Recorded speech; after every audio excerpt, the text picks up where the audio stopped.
Կանքն ասում է դրա հետևանքն է եղել, որ մարդիկ թողե գնացել են, բա հիմա ինչի հետևանքն է, այլ բոմժակույտեր, այ սրիկայակույտեր, այ տականքակույտեր, ես ուղղակի չգիտեմ, նորմալ հայերենով ընդհանրապես հնարավոր է սրանց պատասխանել էլի,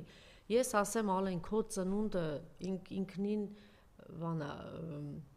թյուրիմացություն ա եղել, քո գոյությունը այդ աղետ ա, քո բառը աղետ ա, քո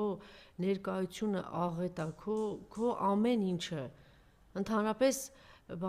մեծ խաբկանք ու այլանդակություն ա, չգիտեմ ինչ ասեմ, քո ծնունդը,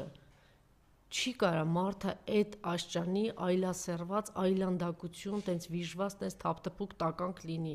էլ չեմ ասում քեզնից հետո են որ խոսում էր Կոնջոյանը, չգիտեմ ինչա,